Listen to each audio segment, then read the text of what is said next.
क्या हुआ जब 400 सालों बाद काशी विश्वनाथ मंदिर के तहखाने खोले गए और अंदर जो मिला उसे देखकर आपके रोंगटे खड़े हो जाएंगे। दोस्तों, महाकुंभ मेला चल रहा है।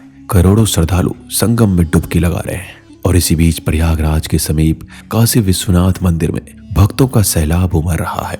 इसी दौरान काशी विश्वनाथ मंदिर में एक अद्भुत चमत्कार हुआ जिसने सबको अचंभित कर दिया। इस चमत्कारी घटना के बारे में जानने से पहले कमेंट बॉक्स में हर हर महादेव अवश्य लिखिएगा और वीडियो को लाइक जरूर कीजिएगा। दोस्तों, 12 ज्योतिर्लिंगों में से सबसे प्रमुख काशी विश्वनाथ मंदिर अनादिकाल से काशी में स्थित है। काशी को भगवान शिव और माता पार्वती का आद्य स्थान माना जाता है, इसलिए आदि लिंग के रूप में अभिमुक्तेश्वर को पहला लिंग माना गया है। लेकिन ये मंदिर कई मुगल आक्रमणों का शिकार हुआ है, कई बार इसे ध्वस्त किया गया, फिर भी अपने दिव्य स्वरूप में खड़ा रहा। काशी विश्वनाथ मंदिर का इतिहास देखें तो ये 500 वर्षों से भी अधिक पुराना है। पहली बार इस भव्य मंदिर को मोहम्मद गौरी ने तोड़ा था, लेकिन पुनः इसका निर्माण हुआ। फिर सुल्तान महमूद शाह ने इसे नष्ट करने की कोशिश की, लेकिन एक बार फिर राजा टोडरमल और पंडित नारायण भट्ट ने इसे भव्य रूप में स्थापित किया। फिर वो काला दिन आया जिसने इतिहास को हिला कर रख दिया। औरंगजेब ने फरमान जारी किया कि काशी विश्वनाथ मंदिर और काशी में स्थित 100 से अधिक हिंदू मंदिरों को नष्ट कर दिया जाए। इसके साथ ही काशी में रहने वाले लाखों ब्राह्मण परिवारों पर अत्याचार कर उन्हें जबरन धर्म परिवर्तन के लिए मजबूर किया गया। आज जो बनारस में मुस्लिम समुदाय मौजूद है, उनके पूर्वज कभी हिंदू थे। समय के थपेरों ने बहुत कुछ बदल दिया, लेकिन काशी की आत्मा आज भी शिवमय है। ये पवित्र धाम अनंत काल तक यूं ही बना रहेगा। इतिहास की धारा में जब औरंगजेब का शासन आया तो उसने काशी के पवित्र मंदिरों को निशाना बनाया। उसने काशी विश्वनाथ मंदिर समेत नगर के सभी मंदिरों को ध्वस्त करने का आदेश दिया, लेकिन वह इस पवित्र धाम को पूरी तरह मिटाने में सफल नहीं हो सका। आखिरकार जब काशी विश्वनाथ मंदिर पूरी तरह नष्ट नहीं हो पाया तो उसने मंदिर के आधे हिस्से को ध्वस्त कर दिया और उसी स्थल पर एक मस्जिद का निर्माण करवा दिया, जिसे आज हम ज्ञानवापी मस्जिद के नाम से जानते हैं। परंतु इस स्थान की दिव्यता और रहस्य इससे समाप्त नहीं हुए। ज्ञानवापी मस्जिद और काशी विश्वनाथ मंदिर के नीचे कई गुप्त तहखाने मौजूद थे। इन तहखानों में मंदिर का अपार खजाना भी सुरक्षित रखा गया था, जिसे उस समय के राजा महाराजाओं ने मुगल के आक्रमण से बचाने के लिए वहां छिपा दिया था। माना जाता है कि वो खजाना आज भी इन तहखानों में विद्वान है। दोस्तों, समय बदल चुका है, न्याय हमारे पक्ष में आ चुका है, लेकिन हिंदुओं को आज भी अपने काशी विश्वनाथ मंदिर को पूर्ण रूप से भव्य स्वरूप देने से रोका जा रहा है। सवाल यही है कि वह शुभ दिन कब आएगा जब ज्ञानवापी मस्जिद को पूर्ण रूप से हटाकर काशी विश्वनाथ मंदिर को उसकी पूर्ण दिव्यता और गौरव प्रदान किया जाएगा। काशी केवल भगवान शिव और माता पार्वती का निवास नहीं, बल्कि इसे भगवान विष्णु की पुरी भी कहा जाता है। यही वह स्थान है जहाँ भगवान विष्णु ने अपने तपोबल से एक दिव्य पुष्कर का निर्माण किया और लगभग 500 वर्षों तक घोर तपस्या में लीन रहे। ये नगरी केवल ईंट पत्थरों से बनी भूमि नहीं, बल्कि अनंत काल से चली आ रही आध्यात्मिक चेतना का केंद्र है, जिसे कोई भी सत्ता समाप्त नहीं कर सकती। दोस्तों, काशी में आज भी कई ऐसे रहस्य मौजूद हैं जिनको खोजने के लिए दिल्ली का एक छात्र, जिसका नाम प्रसन्न था। प्रसन्न हमेशा हिंदू मान्यता, हिंदू मंदिरों, हिंदू इतिहास के बारे में जानकारी रखता था।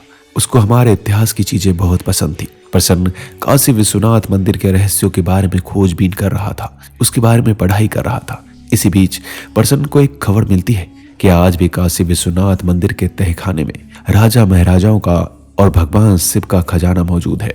ये तहखाने मंदिर के लोगों को नहीं पता है। इन तहखाने में हजारों साल पुराना खजाना सलामत रखा गया है, जिसके चलते प्रसन्न महाकुंभ मेला गया हुआ था। महाकुंभ मेले में प्रसन्न ने कई साधु संतों के दर्शन किए, कई महान दिव्य संतों से बातें की। प्रसन्न हर साधु से प्रयागराज, काशी, अयोध्या के इतिहास की बातें जान रहा था। इसी बीच प्रसन्न की मुलाकात एक बड़े ही दिव्य साधु से हुई, जिसका नाम था रामानंद तीर्थ। वो इस महाकुंभ में तपस्या के लिए आए हुए थे और अपने भक्तों को दर्शन दे रहे थे। इसी बीच प्रसन्न उनके दर्शन करने पहुंचता है और उनसे काशी विश्वनाथ और प्रयागराज के इतिहास के बारे में जानने की कोशिश करता है। लेकिन रामानंद जी हर किसी से चर्चा नहीं करते हैं, ना ही किसी को अपना समय देते हैं। लेकिन प्रसन्न को देखकर रामानंद जी महाराज प्रभावित हुए, जिसके चलते रामानंद जी ने प्रसन्न को प्रयागराज के कई रहस्यों के बारे में बताया। उन्होंने महाकुंभ के रहस्य के बारे में बताया, संगम घाट के बारे में बताया, प्रयागराज के कई रहस्यों को जानने के बाद उसने काशी विश्वनाथ मंदिर के रहस्यों के बारे में उन साधु बाबा से पूछा, जिसके जवाब में उन्होंने काशी की महानता के बारे में, काशी के कई गुप्त रहस्यों के बारे में प्रसन्न को बताया, जिसमें सबसे बड़ी बात काशी के कोतवाल के बारे में थी। साथ ही ज्ञानवापी मस्जिद के अंदर छुपे हुए बाबा महादेव और नंदी देव के रहस्यों के बारे में भी उन्होंने प्रसन्न को बताया। तभी प्रसन्न ने उस साधु से खजाने के बारे में पूछना चाहा, क्या आज भी काशी विश्वनाथ मंदिर के तहखाने में खजाना छुपा हुआ है? तो वो साधु महात्मा कहने लगे, काशी में तो कई सारे खजाने आज भी मौजूद हैं।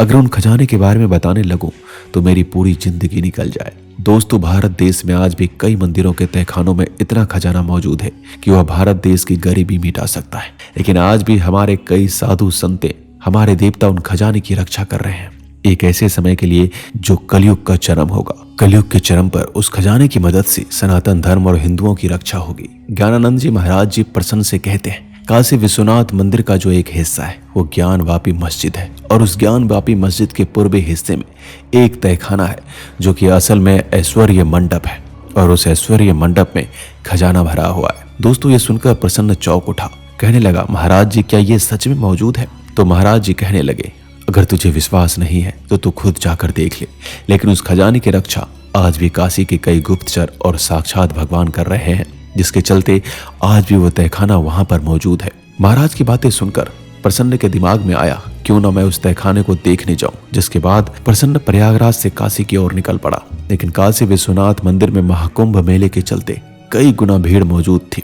दर्शन के लिए भी घंटों घंटों लाइनें लगी थी, जिसका फायदा उठाकर प्रसन्न ज्ञानवापी मस्जिद के इलाके में पहुंच गया। सारा प्रशासन और सारे पुलिस का अमला मंदिर में भीड़ ज्यादा होने के कारण मंदिर के प्रांगण और मंदिर की व्यवस्था संभालने में लगा हुआ था, जिसके चलते ज्ञानवापी मस्जिद में इतनी सुरक्षा नहीं थी। प्रसन्न चोरी छिपके ज्ञानवापी मस्जिद के अंदर चला गया। मस्जिद के अंदर जाने के बाद उसे नीचे तलघर की सीढ़ियां नजर आई। वह उन सीढ़ियों की मदद से नीचे चला गया। उसको पूर्वी हिस्सा देखना था, क्योंकि उस साधु महाराज ने कहा था कि पूर्वी हिस्से में नीचे की ओर एक तलघर है जहां पर तहखाना मौजूद है। जब प्रसन्न नीचे गया और उसने पूर्वी हिस्से की ओर देखा तो वहां पर एक और दरवाजा मौजूद था, जो कि बहुत छोटा सा था। जब उस दरवाजे को खोला तो उस तलघर के अंदर भी एक और तलघर मौजूद था, जहां बहुत अंधेरा था। प्रसन्न अपनी टॉर्च की मदद से उस तलघर के नीचे चला गया। बहुत नीचे जाने के बाद उसे उस तलघर में एक और दरवाजा नजर आया। उस दरवाजे पर एक ताला लगा हुआ था।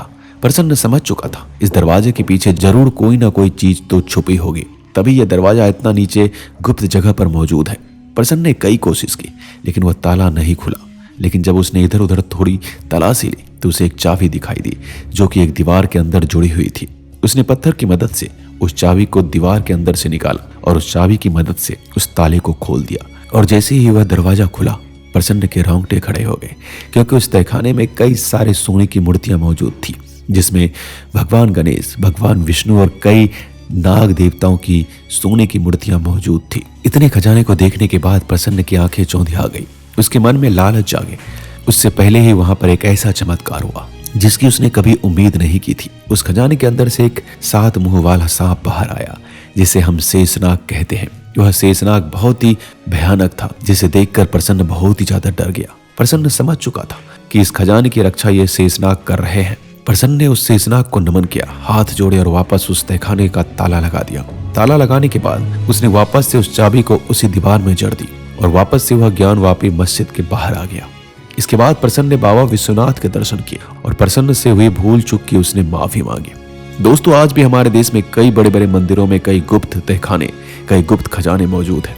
दोस्तों, इसके बारे में आपका क्या कहना है? हमें कमेंट बॉक्स में बस लिखिएगा। मिलते हैं अगले वीडियो में। अपना ख्याल रखिएगा।